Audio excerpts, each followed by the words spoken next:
Hey everybody, welcome back. Today I've got a good longtime friend of mine. His name is Robert Brooks out of the UK. We've known each other since we were young pups. It's been a year or two, right, Bob? 1997, I Yeah, think. so 1997. So 2 years. long time, a lifetime ago. I've known you. I've known you longer now than I haven't known you. That's right. So uh, Bob has uh, been involved in some fascinating projects. He runs a school there in the UK. And today we're going to talk to him about the research paper he just published last year, I think it was, right? Not my research paper, but a project I was involved in. The research paper was part of, well, it was Raphael Herman's PhD study. Raphael is a German student who was studying for his PhD at Newcastle University, just down the road from me, which is where my fencing school is based. And we were asked to help devise a methodology for fighting with Bronze Age swords, which was very, very unusual. Great. And the title of the paper, which has been released out onto Facebook and other platforms, is called Bronze Age Swordsmanship, New Insights from Experiments and Wear Patterns. So that's going to be a fascinating. I look forward to talking to you about that. But tell us a little bit before we do that about yourself, your experience with sword fighting, sword training, and a little bit about Hotspur School of Defense. So my history in swordplay begins around about 1987, when I was just a young man, discovered sport fencing, continued to sport fence for a number of years. Went to Napier University in Edinburgh, where I met Paul MacDonald, Guy Windsor, who are all young, aspirational fencers like I was. And out of that, in 1994, was born the Dawn Duelist Society, which was probably one of the oldest, what's now referred to as HEMA, but at the time was tentatively referred to as Western Martial Arts. Was one of the first HEMA Western Martial Arts groups in the world at that time. So I was very lucky to be in that time at that in that place at that particular time. So the Dawn Duelists began researching largely Scottish combat, Scottish methods of combat from Sir William Hope and other manuscripts that were commonly available at the time. And over time, graduated into studying just about everything from Italian swordsmanship, rapier, Renaissance swordsmanship, still lots of saber, and medieval fencing. And the medieval fencing was something that I particularly connected with strongly. So in 2003, I founded the Hotspur School of Defense here in the northeast of England, in Newcastle upon Tyne. Started off very small, about half a dozen of us. And since 2003, we've grown into a large school with a lot of students studying predominantly German and Italian language manuscripts from 1389 to 1487. So the methodology is really what could be achieved within a long human lifetime. So just over 100 years, or sorry, 1389 to 1487, so just under 100 years. So what we focus on is the corpus of arms that would be commonly available to a fighting man in that period. We have a particular strength in Mesa. We've led the renaissance of Mesa, I like to think, and I'm seeing more and more people practicing what was viewed as an unusual addendum to German martial arts, when in fact actually it's at the very heart of medieval German martial arts, and in fact predominant across the German-speaking Holy Roman Empire. So since 2003, school's gone from strength to strength. I have been fortunate enough to give up my career. I was a journalist for nearly 20 years, gave up my career and became a full-time HEMA teacher. And in the last 6 years, I've taught on 5 continents, nearly 30 different countries, and lectured in a number as well. I've been glad to attend many events in the United States, and not least CombatCon, which remains one of my absolute favorite events. Nice shout out. Yep, and it's also a good chance for you and I to get together and chat about things, and other old friends as well. So at the moment, we are continuing with heavily researching Mesa methods from the 15th century, but we've been pulled in recent times, pulled into assist as expert consultants on a number of different projects, but certainly the most important of which has been the Bronze Age combat study with Newcastle University. That's fantastic. And how did they find out about you? It's just because the university is, or your school is in the same area as the university? Newcastle's not a particularly big city, maybe only about 300,000 people. So the suburbs are considerably larger, but the city itself isn't that large. And we are arguably the only HEMA group, or were at the time, the only HEMA group with a presence certainly between Newcastle upon Tyne and Edinburgh, but we have got a very, very good profile nationally. And around about 2015, when this all began, our international profile was increasing considerably as well. So, we were sought out, and we jumped at the chance to assist. Very, very unusual project, looking at something so different, not only in terms of the frame of time, or the period of time, but also in the metallurgy, because we're dealing with bronze weapons, which are far more fallible than steel. There are a number of considerations you have to take seriously when you're dealing with bronze swords, not least that they bend if you don't treat them well. So it was a very, very interesting challenge to take up, and it was one that we thoroughly enjoyed. And again, it led not only to a completely new insight into the fighting skills of that period, but also helped us assess our own methodologies a little more clearer.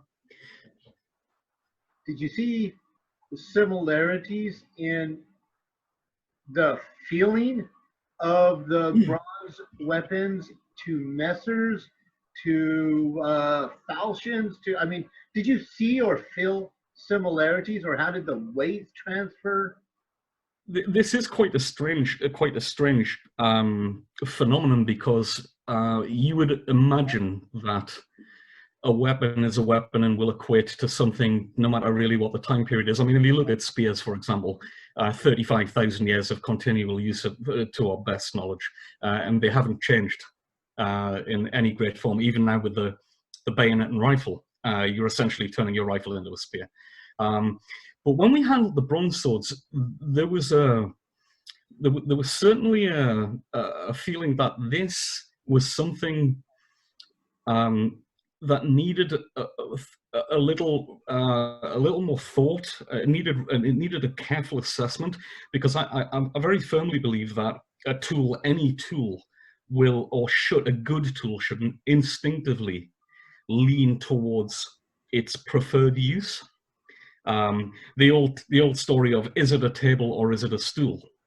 So you would think both very different uses. And what we found with the bronze swords is that there was a marked similarity, certainly to long knife fighting.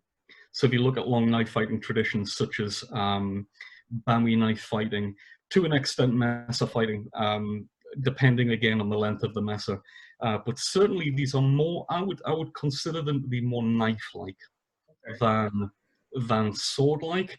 When you're looking at the actual lengths of the weapons themselves, they are not particularly long.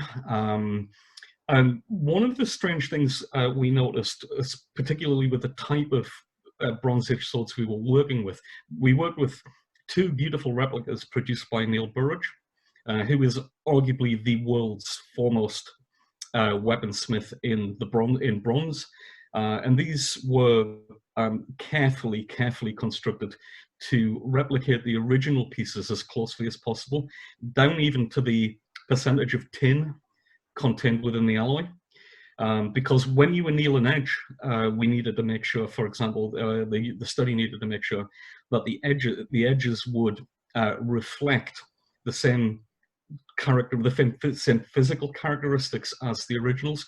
Although there was an unexpected finding as a result of this study, which I'll come to. But the sword itself, the grip on a Ewart Park at the shoulder of the sword has a distinct U shape in at the ricasso of the blade, sort of where the wooden grip flares out, and it forms this U-shaped indent. And we found through, and again, yeah. So yeah, so not a Ewart Park, but in the Ewart Parks, and again, I invite anybody watching just to Google EWART Park type sword. I'm also, Bob, I'm going to put a link into the video, and here excellent. is. Yep. So the Ewart Park, it's the second sword from the bottom sword. The two bottom swords were actually the ones we used. They are the actual ones we used. So you can see where the grip meets the blade, which is riveted. There's a U-shaped indent formed by the wood, and we found that this was perfect for fitting the thumb into. Now, again, I'm a firm believer in that the simplest explanation is most likely the correct one. And I also would contend that nothing on a sword or nothing on a tool is there by accident. It's there by design. And so this particular type of grip, because the grips are riveted, you need quite a broad area to be able to give it the strength it requires to keep the hilt attached. But the fact that you have this indent, where they could have just simply made it straight and actually probably had a stronger link to the, or stronger binding to the steel. This indent formed perfectly for the thumb. And what we found when we played with them was that, one, because of the length, downright chopping strikes as a means of entering a fight were out the window. The weapon is just too short.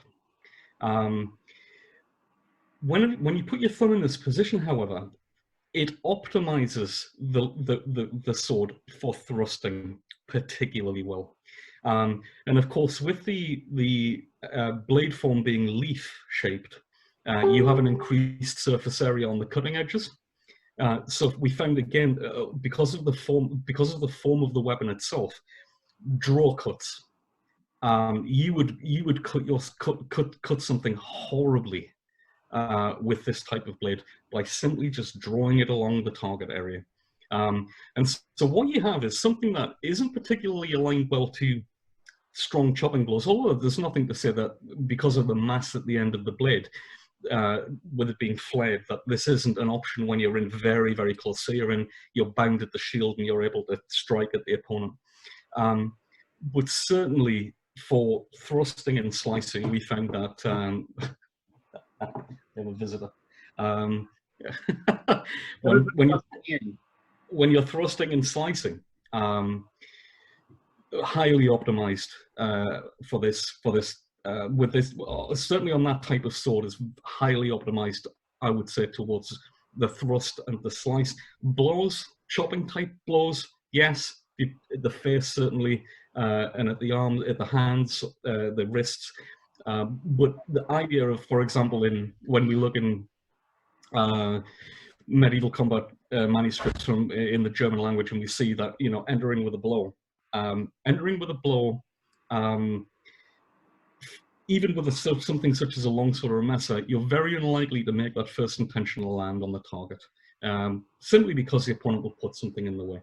And if you're fighting with a leather shield, the chances are that they will displace with the shield. So you find that proffering an intention to make the opponent react as a means of entering is more sensible, especially when the weapons are short.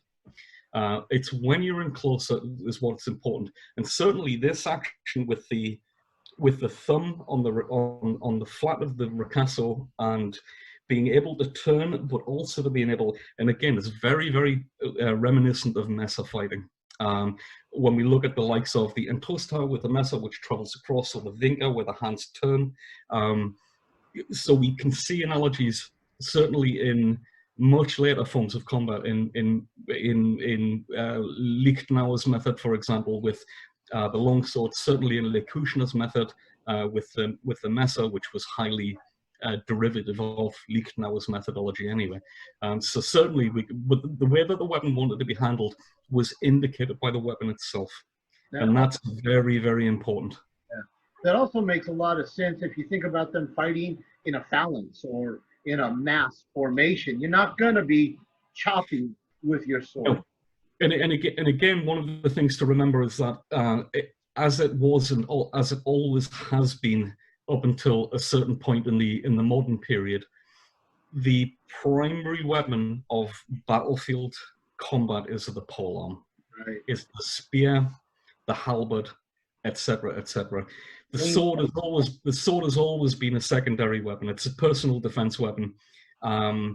So certainly, once the melee begins, once people are in close contact with each other, these are very, very dangerous weapons to be fighting with. Because again, when I was mentioning about a thrust and being optimized for thrusting, the width of these blades is quite considerable, and a thrust with one of these will open you up.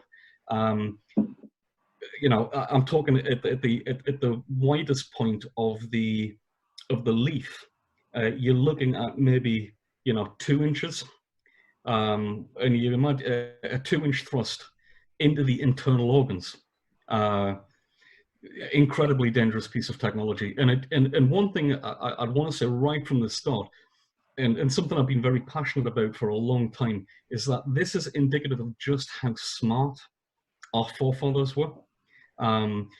We often cartoonize the historical periods, and certainly the further back in time we go, and the less we know, the more we tend to strip away the humanity from the people of the time.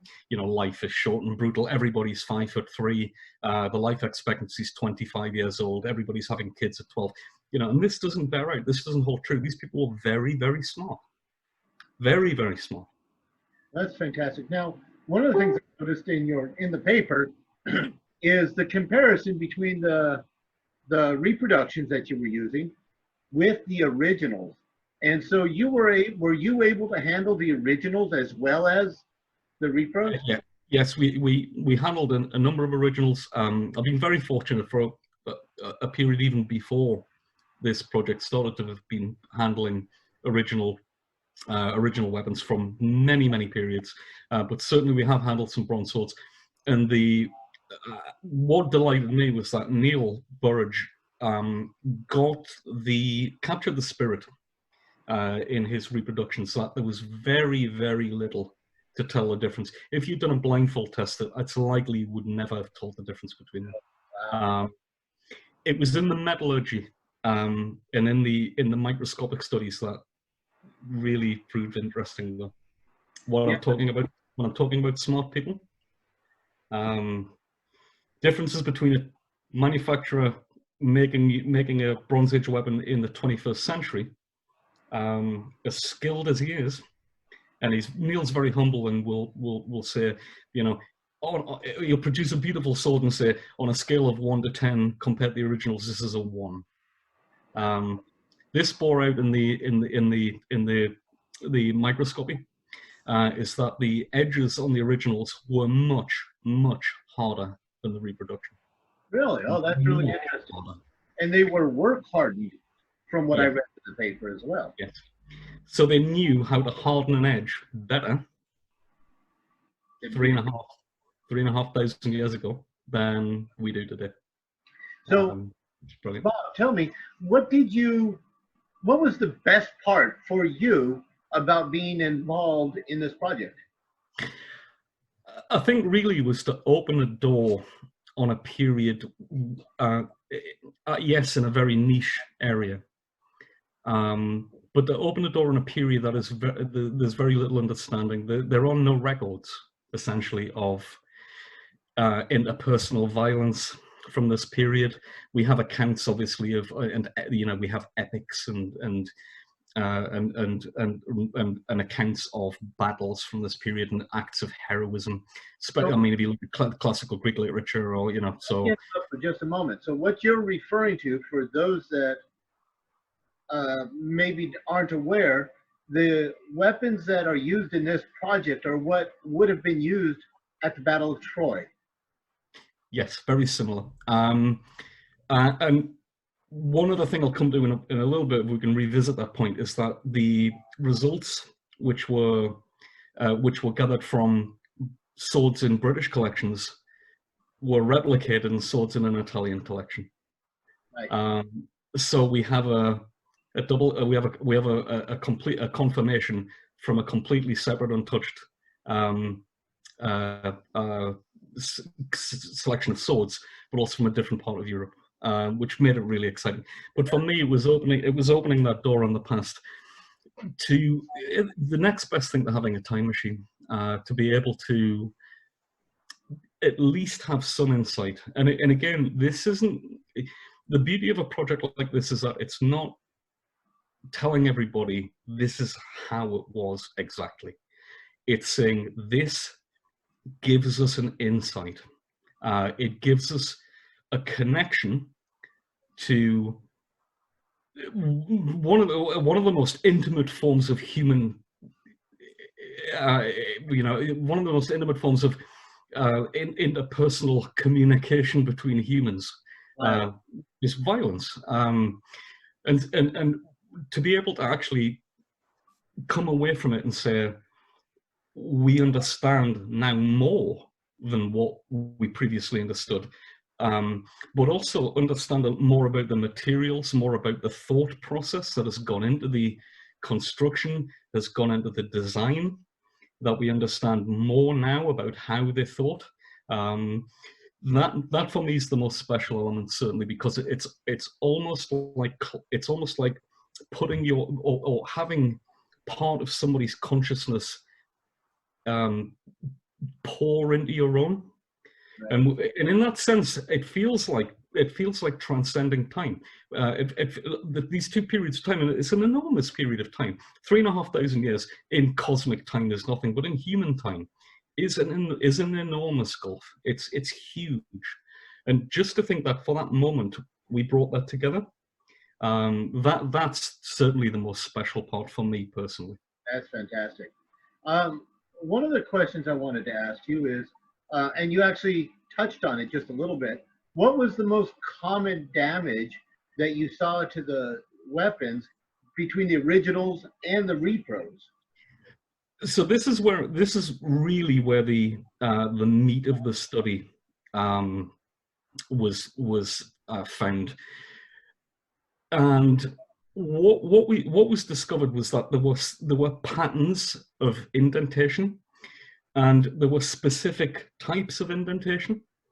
And to paraphrase it, because the paper is public and the paper is accessible, to paraphrase it, we saw that certain types of blade of edge damage, or marks, striations, bulges, on deformations on the flat of the blade, occurred during specific actions. And that in itself is incredibly important, because that lends evidence to use. So we found that, for example, and there was a number of very curious ones. If you strike anything edge on edge, you're going to get a V-shaped notch, and we find that. But we also found U-shaped ones.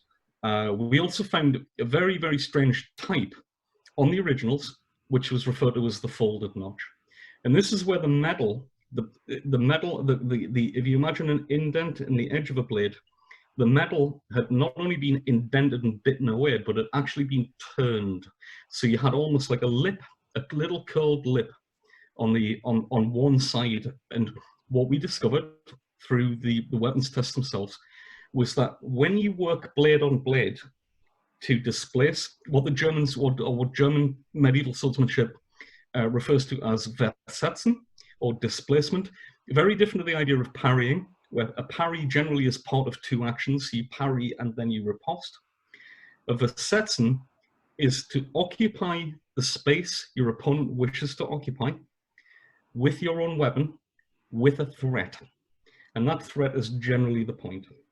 And so when you displace, they move across and they generally turn. They generally turn. So if you think two hands, you're coming across and the hands will turn from a pronated position to a supinated position.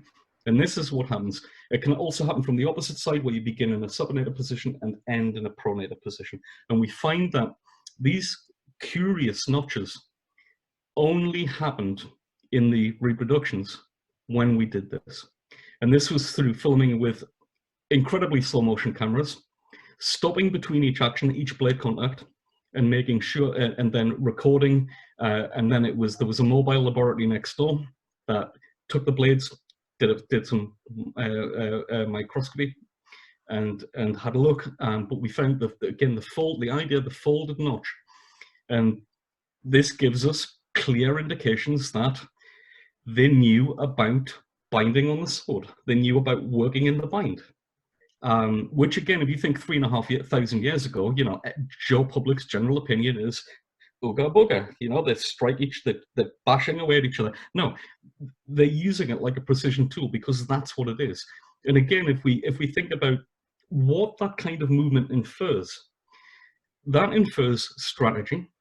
It infers a knowledge, and it certainly isn't something done instinctively. This is something done with a lot of training. That there is a methodology here. There's a methodology in fighting this way, because you'll likely agree with me, being a theorist, that arguably the safest place to fight is from a point of contact, from a bound position, because Where they are. you have control over your opponent's movement at that point. If there's no bind and the opponent is free to move wherever they like, it's an open game. And so this gives us an insight, certainly, into a knowledge which predates all known historical fighting manuals by a factor of 2 millennia, that they understood the principle of working from a bind. That's lovely. It's lovely. Which is incredible. And so it's fascinating that you're seeing the same kind of wear patterns on the weapons in England, as well as the weapons in Italy, as well as your reproductions that you're using today in the 21st century. And that really, we just, I really couldn't describe it. Really couldn't describe it. It was one of those light bulb moments, where I don't often think I've nailed it, but I think, damn, we've produced something here that's never been seen before. And we've got a really good idea of something now. Yeah, we've got this idea. So one other thing that came out, and this for me was the cherry on the cherry on the cherry on the icing on the cake. The study had concluded, and Raphael and his team had gone off to write the thesis, to collate all the data. And at this point, unbeknownst to any of us, there was a discovery made of a tomb belonging to somebody called the Phoenix Warrior. And so they found a treasure trove, essentially, in the Mediterranean. And in that treasure trove was a gemstone. And this was a carved gemstone called the Pylos Agate. And it showed an image of combat. Now, I'll preface this by saying that one of our players, when you're working with a shield, we needed something that could be referred to. So we chose A, because it was simple, and B, because it matched the type of weapons being used, aka sword and shield.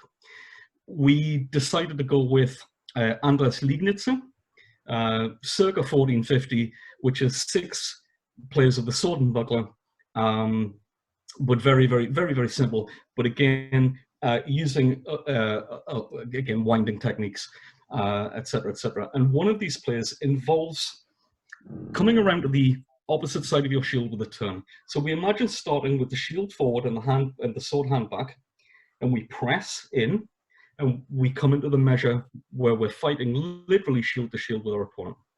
At this point, I'm going to bear my shield against the shield to press it against his body. But because my sword is then cut off, I need to do this. Over the top. The Pylos Agate had this image. Nice. Nice. And now the interesting thing was, this find was kept secret because the team who found the Tomb of the Phoenix Warrior needed to analyze everything, and then they made their findings public.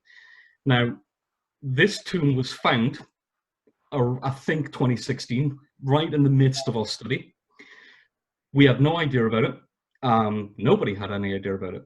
And it was only when I visited, or I was on my way to visit Australia and New Zealand in 2018, that the news broke, and the guys from the university, very, very, very excited, said, "Have you heard the news about the find in the Mediterranean?"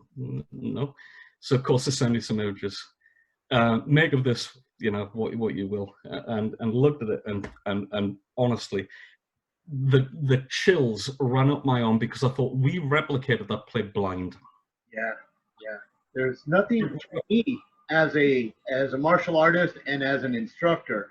There's nothing more satisfying to me than when I've got this idea and it works for me, and I can get other people to be successful with it, and then I see it in something that's completely unrelated to what I did that I had no idea about. It makes you feel so good that you're on the right track. We don't know, but we know we're on the right track. Yeah, and it's almost a blind confirmation test. Yeah. I always refer to when we look at methodologies, and we look at armed combat in general, and I'm obviously not talking about guns, but when we look at hand-to-hand combat, interpersonal combat, when we think, how many different variations? The human body is a finite machine. How many different variations across any martial art of any period? How many variations can we work upon?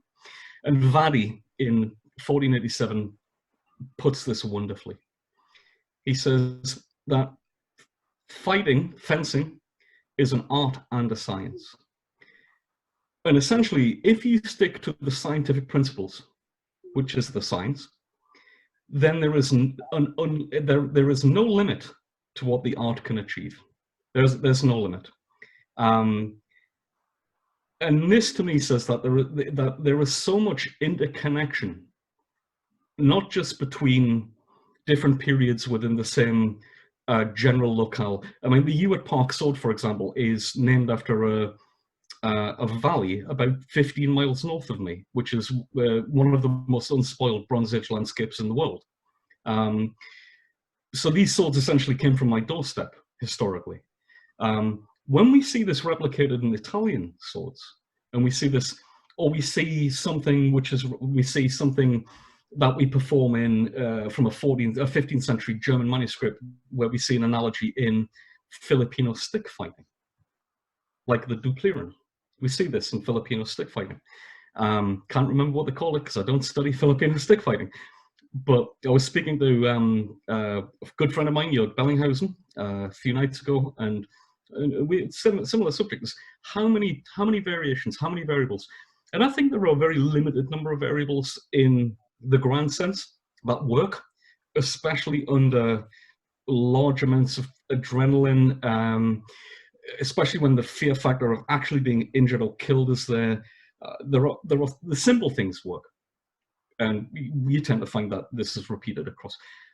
How many ways can there be subtle variations within that? There's lots. Vadi says arguably there's an infinite number, but so I don't find it particularly surprising in hindsight that we found something that fit. Right. Because a blow is a blow, a thrust is a thrust, a slice is a slice. But when you think about how this is incorporated into a system, okay, does a system even exist? There must have been something that they were doing. Absolutely. And it was one of the earliest things I posited with the university team is that in that period, which is a period of high civilization, it would make perfect sense for a man whose job is to fight to learn to fight. It's also one of the fascinating things about high medieval society is they were very Greek oriented. Yeah. So it all ties together. If you look at the fantastic book, the Martial Ethic in Early Modern Germany, is an outstanding book because it shows just how prevalent controlled violence and the notion of controlled violence within that society was. Starts with a wonderful tale about a man being hauled before the city burgess and being fined for not owning a sword. For not owning a sword? Yeah, because if you're worth a certain amount of money, you must own. You might be called to serve in the city militia. You might be called up for war. Your arms or your requirement to own arms was often dictated by how much you were worth. A kind of almost still a Swiss system, isn't it? That everybody in Switzerland is armed by virtue of the government decree. You know, so it's an again, it's how little things change over 3,500 years that we're still in. I once had a conversation with a woman who came to one of my talks who didn't actually realize I was giving the talk and told me how nasty and brutal and horrible that period, the period of time I was discussing was, which was the end of the 14th, early 15th century here in the north of England and the Scottish borders, and said, oh, it was brutal and terrible, and people were awful, and life expectancy, and people, life was cheap. And I said, what particularly upsets you about the way they fought battles in that period? And she said, well, you know, they all got on the battlefield and hacked each other to pieces, and, you know, and it was brutal and bloody. I said, okay. So is it preferential over a cruise missile strike? Yeah. The end result is the same, arguably. People die in war. The problem with humanity is we've only got more efficient at doing it. So speaking of equipment, I have another question for you, and that's about your shields. The Clunbryn shield, yes. Right. So those were wood and leather, is that correct? They were entirely leather. Okay, and are they a double strap or a center grip, or what type of shield, and how did the team decide to use that style of shield? So the Clunbryn fits in really well with style of leather shield from the from that phase, the Ewart Park, or round about the Ewart Park phase. I might get wrong from somebody who's more academically read up on the Bronze Age period than I am, because at the end of the day, I was simply a weapon consultant.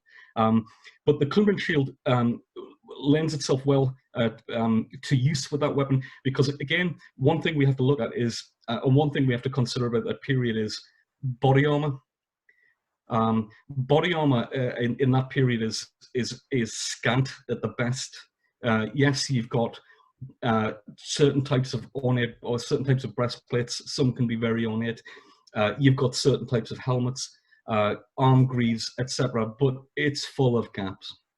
It's full of gaps. You can pad this out with linen or whatever whatever's available to you, wool. But when you're using a weapon this short, especially in a fray with a lot of people, arguably you need to keep that weapon hand working, and the best way is with a shield. Right. And this is something that doesn't change right the way up into the 17th century. We're still seeing buckler being used. And so the idea of using the shield, it allows you a certain degree of flexibility that you're not having to rely, not that you should ever rely on personal protection. Even in modern HEMA, we shouldn't rely on the mask we wear. We should rely on the skill we have.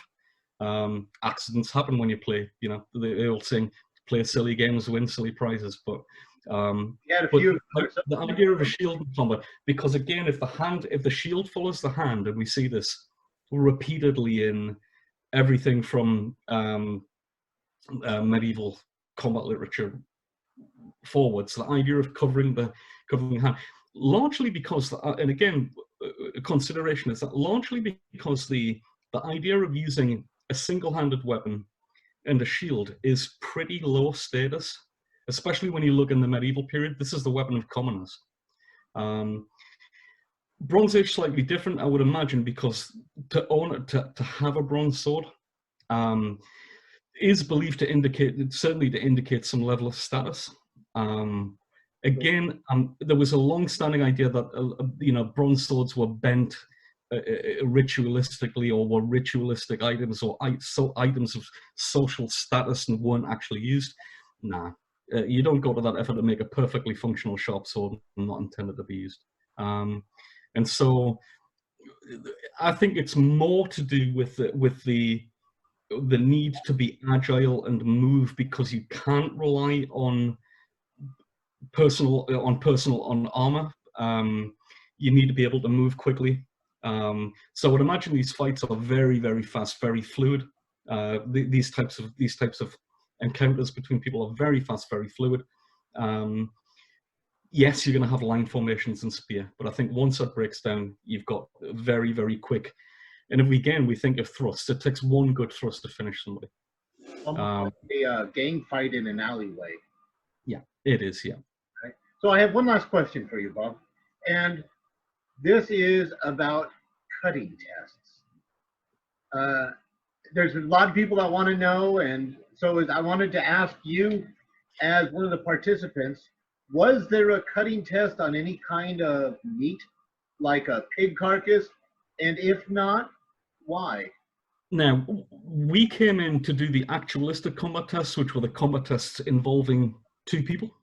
The team, in the paper shows, the team did do some tests where they struck various objects. They noticed they did thrusts with a spear against shield. They did a lot of different experiments testing.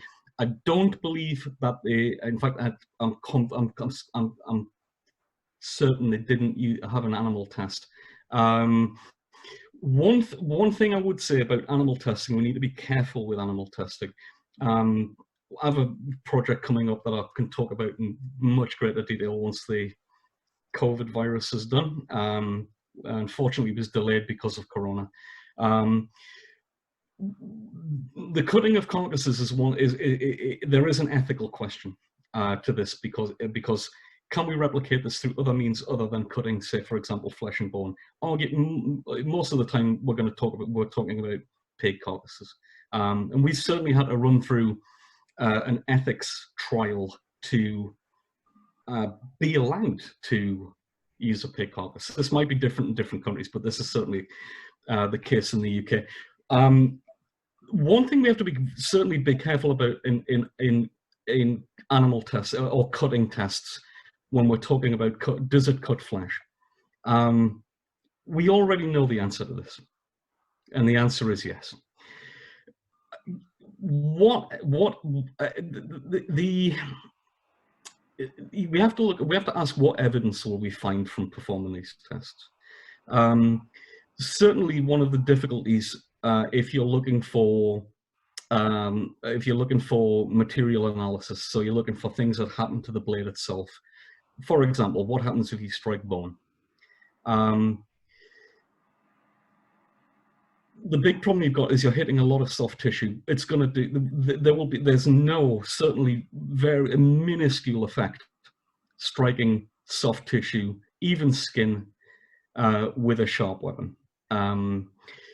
Striking bone, you're maybe going to get a mark on the blade. Again, I don't think it's particularly likely because bone is incredibly flexible. It bends before it breaks, and it's of several magnitudes more brittle than the edge of one. You might get some edge damage, but again, you then have to ask, are we going to look at the difference between certain strikes? So blow to the clavicle, blow to the crown, blow to the face, blows to the ribs, for example.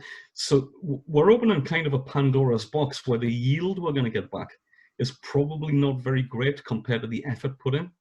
And I think it's often a question I address in my HEMA life, which is how sharp does a sword need to have to be? The simple answer is a sword only needs to be as sharp relative to the object it's designed to cut. And human bodies are really fragile.